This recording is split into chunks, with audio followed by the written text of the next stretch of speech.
Welcome to Kallapatti Tamil. இனி நம்ம பார்க்க போகிறது என்னன்னா, ஹிந்திலேருந்து தமிழ் ரீமேக் பண்ண திரைப்படங்களை பற்றியும் பார்த்தோம், மலையாளத்திலேருந்து தமிழ் ரீமேக் பண்ண திரைப்படங்களையும் பார்த்தோம். ஆனால் இனி நம்ம பார்க்க போகிறது என்னன்னா, கன்னடத்தில் இருந்து தமிழ் ரீமேக் பண்ண திரைப்படங்களை பற்றி தான் நம்ம பார்க்க போகிறோம். ஏற்கனவே நம்ம கன்னடத்துலேருந்து போட்டிருக்கோம், பட் இருந்தாலும் கன்னடத்துலேருந்து தான் தமிழ் ரீமேக் பண்ண திரைப்படங்களை பற்றி பார்க்க போகிறோம். கன்னடத்தில் நடிகர் ராஜ்குமார், சங்கர் குரு. தமிழில் திரிசூலம், நடிகர் சிவாஜி கணேசன். இது ஒரு மாஸ் ஃபேஸ் ஆஃப். ரீமேக்கில் என்ன different? Let's find out. Video மறக்காம முழுசா ஸ்கிப் பண்ணாம பாருங்க.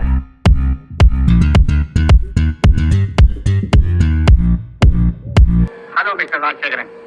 Very happy returns of the day. Thank you, Mr. Chakravarti. Very happy return. Thank you, Mr. Varan.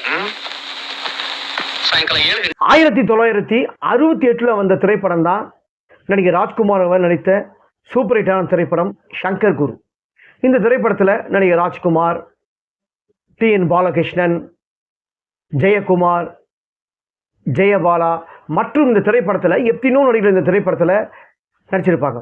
இந்த திரைப்படத்தை அப்படியே எந்த விதமான மாற்றங்கள் இல்லாமல், எந்த விதமான மாற்றங்கள் இல்லை, ஆர்டிஸ்ட் மட்டும்தான் மாற்றம், மற்றபடி எந்த விதமான மாற்றங்கள் இல்லாமல் சேம் அப்படியே ரீமேக் பண்ண திரைப்படம் தான் நடிகர் திலகம் சிவாஜி கணேசன் அவர்கள் நடித்த சூப்பர் ஹிட்டான திரைப்படம் திரிசூலம்.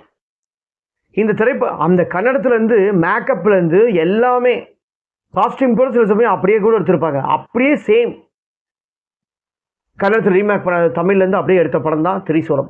இந்த திரிசூலம் படத்தில் பார்த்தீங்கன்னா நடிகர் சிவாஜி கணேசன் அவரோட நண்பர்கள் ஒரு 3 பேர் இருப்பாங்க. அவர் நண்பர்கள் கூட சேர்ந்து ஒரு நல்ல ஒரு பிஸ்னஸ் பண்ணியிருக்காங்க.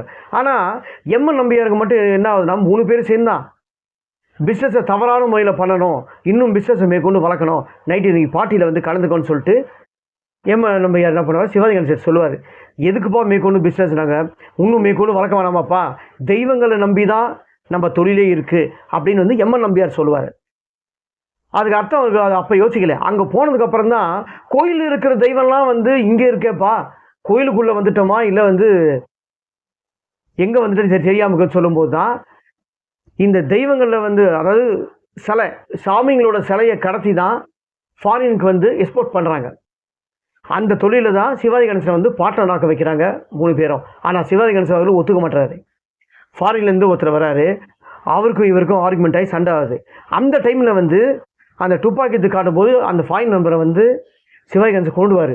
நம்மளை கொண்டுட்டோமே சொல்லிட்டு இவங்களை போலீஸ்கிட்ட காட்டி கொடுக்க போகிறாங்கன்னு சொல்லிட்டு ஓடிடுறாங்க. சிவாஜி கணேசன் என்ன பண்ணுறாரு, அந்த பதத்திலே ஓடி போயிட்டு கேஆர் விஜயா அந்த டைமில் கன்சீவாக இருக்காங்க, அதாவது கர்ப்பமாக இருக்காங்க. அவங்கள கூப்பிட்டுக்கிட்டு அப்படியே ட்ரெயினில் ஏறுறாங்க.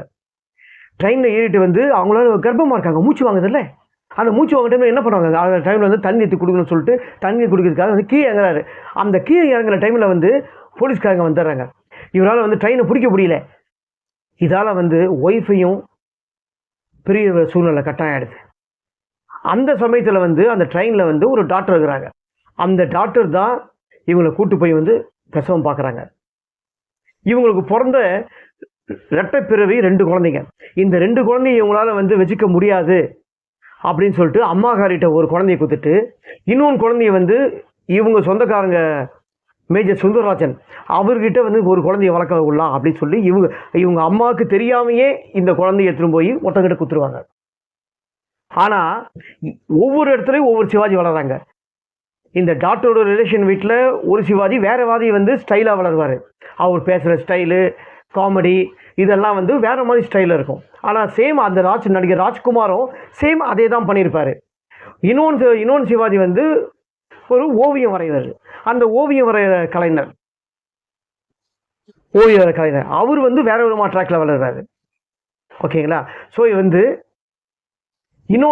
இன்னொன்று சிவாஜி அவர் எங்கே இருக்கிறாரு, என்ன பண்ணுறான்னு தெரியாது. ஆனால் அவர் ஒரு பெரிய பிஸ்னஸ் மேனாக சென்னைக்கு வராரு. ஆனால் இவங்க யாருக்கும் அடையாளம் தெரியாது. ஆனால் அவர் மனைவியை தேடி தேடி அலைஞ்சி ரொம்ப இது பண்ணியிருக்காரு. இவங்க மனைவி கூடலாம் சேர்ந்தாரா, இவங்க பசங்க கூடலாம் சேர்ந்தாங்களா, அந்த ஓவியம் வர சிவாஜி கிட்ட மட்டும் எப்போ பாரு இவருக்கு ஒரு ஃபீலிங் வரும், அவர் அறியாமல் ஒரு ஃபீலிங் இருக்கும். அந்த மாதிரி தான் இந்த படத்தோட முழு கதைங்களும். ஒரு கட்டத்தில் 2 சிவாஜியும் ஒன்று சேர்றாங்க. இந்த படத்தோட கதைன்னு சொன்னால் நம்ம சொல்லினே தான் இருக்கணும். ஏன்னா வந்து இந்த படத்தோட கதைன்னு சொன்னால் அந்த காலத்தில் வந்து கிட்டத்தட்ட வந்து ஒரு மசாலா திரைப்படம் தான் இது. மசாலா திரைப்படத்தில், அதாவது மசாலா படம் தான் சொல்லுவாங்க. 1979 வந்த திரைப்படம் திரிசூலம். இது வந்து ஒரு மசாலா திரைப்படம். இந்த மசாலா திரைப்படத்திலேயே ஒரு ஆக்ஷன், சென்டிமெண்ட், எமோஷன் சீன்ஸ், இது மாதிரி சீன்ஸ்லாம் இந்த திரைப்படத்தில் ரொம்ப அதிகமாக இருக்கும். அதுவும் முக்கியமாக கேஆர் விஜயாவையும் சிவாஜி கணேசன் அவர்களும் அவரோட குரலை கேட்டே வந்து 2 பேரும் வந்து ஒரு ரியாக்ஷன் கொடுத்து வந்து பண்ணுவாங்க. கேஆர் விஜயா ரியாக்ஷனை விட நடிகர் திலகம் சிவாஜி கணேசனோட ஸ்டைல் ரியாக்ஷன் வந்து எமோஷன் வந்து ரொம்ப அழகாக பண்ணியிருப்பார். அந்த ஃபோன் கட் சீன் வந்து நடிகர் ராஜ்குமாரும் அந்த ஃபோன் கட் சீன் இருக்குது. ஆனால் நீங்கள் போட்டு பாருங்கள், அவரை விட ஒரு 3-4 மடங்கு அவர் நடிப்பு வந்து கண்ணில் அந்தளவுக்கு ஒரு எக்ஸ்பிரஷன் காட்டியிருப்பார். மலர் கொடுத்தேன் அந்த மாதிரி ஒரு பாட்டெலாம், ஒரு சூப்பர் ஹிட்டான பாட்டெலாம் ஃபோன்லேயே பாடி நிற்பாங்க. ஓகேங்களா? அப்படிப்பட்ட ஒரு அற்புதமான காட்சிகள்லாம் இந்த திரைப்படத்தில் இருக்குது. அதாவது ரொம்ப டெக்னாலஜி வளராமையே ஜீப்பில் வந்து பார்த்தீங்கன்னா அந்த கார் ஓட்டுற சீனில் வந்து சிவாஜி கணேசனை எந்த விதமான டெக்னாலஜி வளராமையே நல்லா ஒன்றா அழகாக காட்டியிருப்பாங்க. இணைந்த கைகள் நானா, அந்த மாதிரி ஒரு சாங்ஸ் எல்லாம் இந்த படத்தில் வந்து ரொம்ப அழகாக நல்லாயிருக்கும். திரிசூலம். ஓகேங்களா? ஸோ ரீமேக் பண்ண திரைப்படத்திலேயே வந்து ரொம்ப பெஸ்ட்டான திரைப்படம் திரிசூலம். இந்த திரைப்படத்தில் வந்து ரொம்ப நிறைய நட்சத்திர பட்டாளங்க இருக்கிறாங்க. எல்லாருக்குமே அவங்கவுங்களுக்கு வந்து ஒவ்வொரு கேரக்டர். லாஸ்ட்டில் 3 சிவாஜி ஒன்றா காட்டுவாங்க. அவங்க சீன்ஸ்லாம் ரொம்ப நல்லா அழகாக இந்த திரைப்படத்தில் ரொம்ப அழகாக அமைச்சிருக்கும். சேம் ராஜ்குமார் படத்தில் காணப்படம் யங்கர் குரு, அந்த திரைப்படத்துலையும் சேம் அப்படி தான் இருக்கும், எந்த விதமான மாற்றங்கள் இல்லாமல். இந்த திரைப்படத்தில் வந்து நம்ம திரிசூலம் திரைப்படத்தில் நடித்த நடிகைகள் எல்லாருமே அவங்களுக்கு கதாபாத்திரத்தை ரொம்ப அழகாக நேர்த்தியாக ரொம்ப நல்லா அழகாக பண்ணியிருப்பாங்க, எந்த விதமான மாற்றங்கள் இல்லாமல்.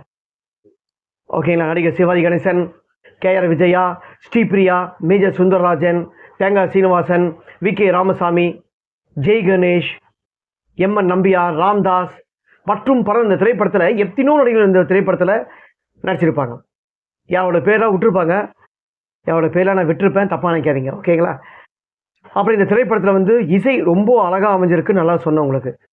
எம்.எஸ். விஸ்வநாதன் ரொம்ப அழகாக பண்ணியிருப்பார். ஏன்னா எப்படி நம்ம இசைஞானி இளையராஜா அவர்களோ, எம்.எஸ். விஸ்வநாதன்லாம் அந்த காலத்தில் ரொம்ப அதிகம்.